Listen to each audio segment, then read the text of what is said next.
So, hello, what's up mga ka-J-Vlog? Welcome ulit sa panibagong video. And for today's video, dito ngayon tayo sa Maling Gadget Shop Stall, V6. And ang update naman natin ngayon is mga stock nila ng mga affordable iPhone. So, marami rin kasi naghahanap ng mga pasok sa budget nila na iPhone. So, meron dito sa Maling Gadget Shop na mga below 10,000 pesos and may mga konting dagdag lang.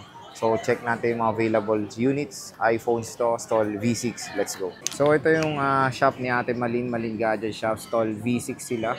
So, nandun na sila sa may balcony. Makikita nyo sila agad dyan. Diretso lang kayo. And of course, yan nga, yung kanyang social media platforms and yung contact number. Ayan. So, Malin Gadget Shop. Ayan yung contact number ni Ate Malin. So, kontakin nyo na lang siya or mag-PM kayo sa Facebook page nila for more inquiries about sa mga units dito. So, ito nga ang topic natin is yung mga mga budget meal ngayon na iPhones dito sa Maling Gadget Shop. So, marami tayong i-offer. Pero kung ibang units ang hanap niya, meron din silang ibang model. So, meron silang mga Samsung. So, Samsung smartphones. Ayan. So, mga naghanap ng Ultra. Meron dito. Meron tayong 13, 12 Pro Max.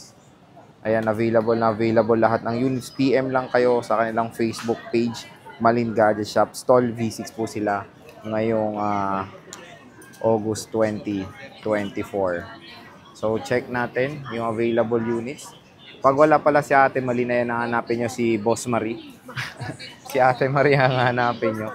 So, usually ang kasama nito, di ba, Ate Marie is di ba?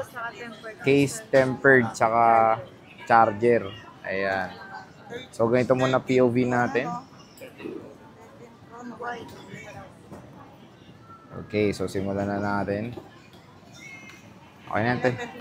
So, simulan muna natin sa napaka-mura, pinaka-the best na pwede natin mabili sa murang halaga, which is iPhone 7. So, 7 Plus ay okay pa naman to. Usable pa siya even though na iOS 15 lang siya. Pero magkano to? Yung 32 gigabytes nyo. So, 6.5 yung 32 gigabytes sila na iPhone 7. Meron tayong 128. Magkano to 128 eh? 7.5 yung 128. Tapos 8.5 to, no? O, di ba? 6.5, 7.5, tsaka 8.5. Tigi 1,000 lang naman yung difference ng iPhone 7 Plus ni Ate Malin. So, dito tayo sa 256. Nag-iisa lang to. Tig-isa lang sila mga J-Vlog. And ito yung 256 gigabytes ni Ate Malin. 8.5. So, biruin nyo, 8.5 na lang, no? iPhone 7 plus 256 gigabytes. So, marami kayong malalagay dito sa 256 gigabytes na storage. Ayan. Meron tayong nag-iisa rin na product red na iPhone 7 Plus. 128 gigabytes. So, nag-iisa lang din to. Tapos, marami sila ditong mo offer na 32 gigabytes. So, 32 gigabytes na iPhone 7 Plus. Ayan.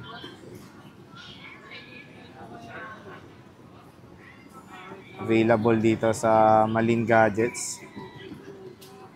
Tatlong pirasong 32 gigabytes. Mag-check. Meron to yung naka-open na isa. So, check natin to. So, dual stereo speakers to. Biruin nyo. 32 gigabytes, pwede na lang to. Mga pang calls and text. So, mga original pa battery niya. And of course, walang palit dito sa Malin Gadget Shop. Ayan. iPhone 7 Plus for as low as 6.5. Meron na kayo with with charger case and tempered glass na i-offer to. Meron tayong iPhone 7 Plus. Ay, yung pala, 8 Plus. Magkano tong 8 Plus? So, 256 pala is 10.5. 64 is 9,000. So, konti lang din. Very limited lang din yung stocks ng Malin Gadget Shop sa 8 Plus. Kaya PM na rin kayo sa mga orders nyo. Ayan. So, meron tayo ditong... Anong gig to, te? So, 264. Which is ito, 264. Maganda tong 8 Plus kasi support niyang wireless charging or Qi power. So, nag-iisang 256 na silver. And meron tayo ditong black and gold. Ayan, meron tayong black and gold. 64 gigabytes na iPhone 8 Plus. So, check natin yung units. Ayan. So, PM lang kayo mga ka-J-Vlog kung interesado kayo sa mga iPhones dito sa Malin Gadget Shop ngayong August 2024. So, hanggang iOS 16 naman tong 8 Plus. Don't worry, okay pa yung iOS 16. Siyempre, meron tayong hanggang iOS 16 din, which is si iPhone 10, nakasabay ng iPhone 8 nung lumabas. So, meron tayo dito iPhone 10 9064, 12.5 yung 256. So, medyo iba yung price nito sa iPhone 8 Plus. So, 82% battery health. So, dito nagsimula yung full screen display. Biruin nyo. Napakamura na lang ng iPhone 10 ngayong 2024. Check natin. Internals. Okay pa naman siya. Gamitin lalo na sa presyo niya ngayon na for as low as 9,000 may iPhone 10 na kayo. 64GB is pwede pa naman yan for social media, mga konting mga pictures. Pero pag focus yung gaming, dito kayo sa 256. And yung chipset nito is the Apple A11. Is still okay pa yan mga J-Vlog. Kaya pa rin mag-handle yan ng mga popular games even ngayong 2024. So yan, iPhone 10. Grab nyo na yung chance nyo makakuha ng iPhone 10 sa murang halaga sa Malin Gadget Shop. Yung store nila, syempre nandito lang yan sa video, stall V6, si Ate Malin. Meron tayong 10S. Magkano tong 10S? 256. So meron siya ditong iPhone 10S na super duper expensive nung year 2019. Pero ngayon is, magkano na lang ulit? 256? 14.5. Tapos sinabi nga pag pumunta pa kayo dito, meron pa kayong meeting ni Ate Malin dahil meron pa siyang pwedeng mabigyan ng discount. So, ayan. Dalawang gold, 256. 14.5. So, syempre, free naman na yung mga akseso. So, don't worry about that. Check natin. Ayan. Camera, dual rear camera setup. iPhone 10s. Siyempre, napakaganda ng camera niyan mga ka-J-Vlog. Very clear. So, isa to sa mga magandang camera performance which is the iPhone 10s. Ano yun? Meron tayong 10s Max. Ano ka, sir? Meron tayong black. Meron tayong gold. Magkano to, te? So, yung 64 is 13.5. 256 is 15,000. Ayan. Coral. Tsaka yellow po. So, Apple A12 Bionic chip with dual rear camera setup na support ng 4K video recording. Ayan. Full screen display. Ayan. Napakalaki ng screen size. Tapos, meron tayong 512GB na 10s Max. Magkano to, 512? So, ito 512, 16,000. Laki na ng storage nito.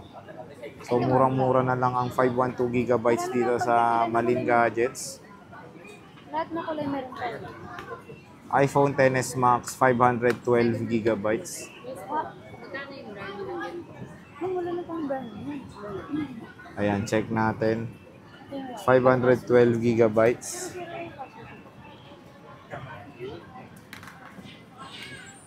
Ayan. So, ito, 10s Max. Dual rear camera setup. Okay to, the best pa rin tong 10s Max. Ang magandang balita nga, still updated to sa iOS 18. So, magagamit nyo pa to even next year. And okay pa siya. The performance of the Apple A12 Bionic chip is okay pa yan at kaya pa rin yan mag-handle ng mga games. So, 512GB is pinaka the best option nyo rin pag magigames kayo sa 10s Max dahil napakadami nyo malalagay dito sa storage ng smartphone na to. So, 512GB meron dito sa Malin Gadget Shop. So, meron tayong iPhone 11. Ayan, 128GB and 256GB. Meron tayong 128GB na iPhone 11, 14.5. Ayan, tapos meron silang 256 which is 17,000. Ito na rin yung minsan ino-offer ng Malin Gadget Shop is pinaka mababa is 120GB kasi yun nga, konti lang kasi difference tapos mas okay na talaga ang 120GB ngayon 2024. So ito na rin yung usually piniprefer ng mga iba na gamitin is 120GB. So meron tayo ditong purple, white, and yellow. Ayan. Muntikan pa nga. So pag bibili nga kayo dito is free tempered glass case and ano ba to? Charger. 20 watts na charger. So, yan yung iPhone 11. Biruin nyo, napakamura na lang ngayon 2024 dito sa Malin Gadget Shop. 256, ito po siya. Ayan. Check natin. Ayun, nag-open. May mansanas. So, check natin yung battery na ito. Dual rear camera setup, 12 megapixel main and 12 megapixel ultra wide camera na support ng 4K video recording mapa rear or front camera. Ito po ang last model na merong liquid retina IPS LCD display, 6.1 inches ang kanyang specifications. Napakaganda pa rin of course ng display ng iPhone 11 at murang-mura na lang siya. Naalala ko nung ano to, napaka-expensive pero ngayon is still usable pa rin siya. Support niya pa rin ng iOS 18. Yan, 93% battery health. Pwede niyo pa Trio tools. Mataas pa battery nito kasi marami pa ring brand new netong iPhone 11. Kaya expect nyo, mga pre-love na iPhone 11 is marami pa rin matataas na battery health kasi meron pa rin pong brand new ito. So yan yung iPhone 11 dito sa Malin Gadget Shop. At ito yung mga ma-offer natin mga murang smartphone ngayon dito sa Malin Gadget Shop. Ngayong weekend, bisita na po kayo. At stall V6 na nga sila Ate Malin. Tapos yun nga, yung kanilang page ay nasa description box yung link. So check nyo na lang yung link at meron kayong inquiries. Mag-PM lang kayo sa Malin Gadget Shop. Pwede sila anywhere sa Philippines magpa-deliver. So pwede sila sa LBC or COP. So cash on pickup, meron silang 5,000 pesos down payment, pero don't worry, deductible naman po yung down payment na yon sa total amount na babayaran nyo sa LBC. And pwede rin sila COD, cash on delivery within Metro Manila. Same day delivery po yun with their personal rider. So yun lang po yung shipping fee at makakarating po ng very safe ang units nyo pag umorder kayo dito sa Malin Gadget Shop. So yan po yung ating price update sa mga affordable iPhones. Bisita na kayo, stall V6.